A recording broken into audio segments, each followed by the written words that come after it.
All right, let's talk about a very specific, and I mean very specific career crossroads. Imagine you've spent 20 years in freight operations. You know the business inside and out, every delay, every document, every headache. But now you're looking at a move into sales. How? How do you even begin to make that leap? Well, that's the exact blueprint we're laying out today. And this is the real question, isn't it?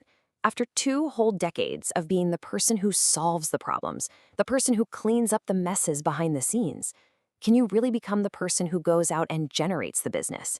Can you shift from reacting to challenges to proactively finding opportunities? The good news, and it's really good news, is that the foundation for your success in sales, it's already there. You've already built it. So, the very first thing we need to do is completely reframe how you think about your background. That deep, hard-won operational experience, that's not a hurdle you have to overcome. Nope, it's your secret weapon. It is your superpower in a world full of traditional salespeople. Let's break down exactly why. Just think for a second about the core difference in mindset. In ops, you're fundamentally reactive, right? You're a master at tackling issues the second they pop up. In sales, though, the goal is to be proactive. You got to find those problems for a client before they even know they have them. It's a big shift from just executing shipments to actively building a pipeline. But look closely. Notice the common thread. The core skill is still problem solving. And this right here is the absolute truth. Your 20 years of experience is what sets you apart from everyone else.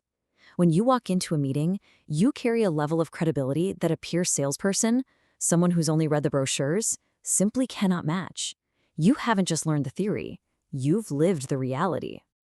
And this superpower, it gives you some incredible advantages. First off, it's like a shield of credibility. You don't just quote rates, you understand the on-the-ground reality of what can go wrong at a port at 2 a.m. It's almost like having a crystal ball. You can see the potential bottlenecks that others miss entirely.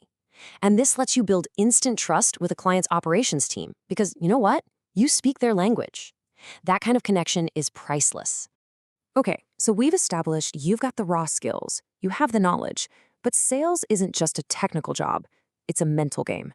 And we have to talk about the biggest mental hurdle there is, the one thing that stops most people in their tracks before they even get started.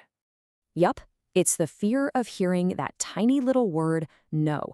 And let's be crystal clear about this. Feeling that fear is completely normal. It is not a sign of weakness, it's just a natural human response. So the goal isn't to pretend the fear doesn't exist. The goal is to have a strategy to manage it. And here's a really simple 3-step strategy to do just that. First, be flexible. Every no is just data, it's feedback. Use it to fine-tune your approach for next time. Second, and this is so critical, do not take it personally. They are saying no to an offer, a price, or service. They are not saying no to you as a person. And third, and this is the most important one, just keep taking action. Confidence isn't magic, it's a muscle. It's built call by call, meeting by meeting. Action creates momentum, and that momentum is what builds rock-solid confidence. All right, with our mindset right, let's get into the actual strategy. Because in today's market, you can't just sit around and wait for problems to solve. You have to go out and find the right ones. It's time to go on a strategic client hunt. Let's just compare the two approaches. The old way, it's all about chasing any shipment you can find and then haggling over pennies. The strategic way, the smart way, is about building a pipeline of ideal clients where you communicate your value and you provide real solutions, not just prices. And the heart of this new approach is a concept called account segmentation. So in simple terms, this just means you stop chasing every company with a big budget. Instead, you start identifying the clients who have the specific, complex, messy problems that your 20 years of experience are uniquely suited to solve. It's all about finding that perfect fit. So how do we find these ideal clients? Well, we start by becoming a detective and asking the right questions. First question is all about scale. What's their annual logistics spend? This just tells you if their operation is the right size for the kinds of solutions you can really dig into. Next up, what sector are they in? You know, high-value industries like pharma or super fast-paced e-commerce, these are often gold mines. And why is that? Because they have complex, urgent, high-stakes logistics needs. The exact kind of organized chaos where your deep operational knowledge isn't just helpful, it's a massive competitive advantage. And finally, The most important question of all, what are their specific pain points? Do they constantly fight customs delays? Are they suffering from damaged goods, bleeding money on inefficient routes? These aren't just problems, you see. They're invitations. Invitations for you to walk in, diagnose the issue like nobody else can, and be the hero who finally provides the solution. Now, let's be real for a minute. This transition, especially that first year, it can be tough. It really can be a gauntlet. So you need a plan, you need a survival kit to navigate all the challenges and come out stronger on the other side. Look at this number, 27%. What do you think that represents? That is the annual turnover rate for sales professionals in the US. More than 1 in 4 leave their jobs every single year. Now, I'm not telling you this to scare you. I'm telling you this to prove how absolutely vital it is to have a solid plan for that critical first year. So here it is, your survival kit. First, lean on your team. Don't be shy. Ask for help. Second, soak up everything in training. Be a sponge. Third, and this is a big one, shadow experienced colleagues. Just listen to how they handle objections. Watch how they build rapport. And finally, you gotta change your perspective. Every conversation is a lesson, not a test. And remember this, every single no gets you one step closer to the next yes. And that brings us to the ultimate goal here.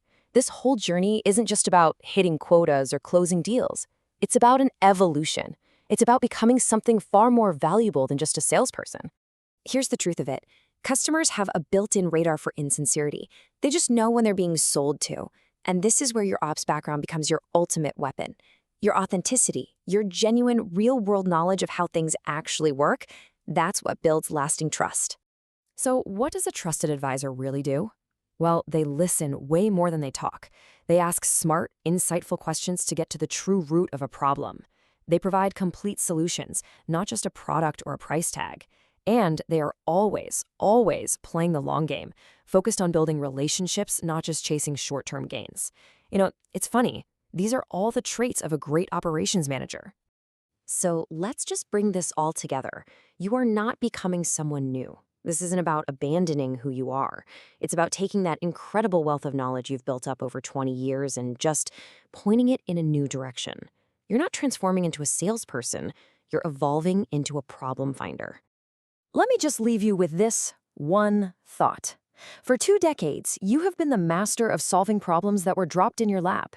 Isn't it time you started actively seeking out those problems for the clients who desperately need your unique expertise to solve them? Just think about that.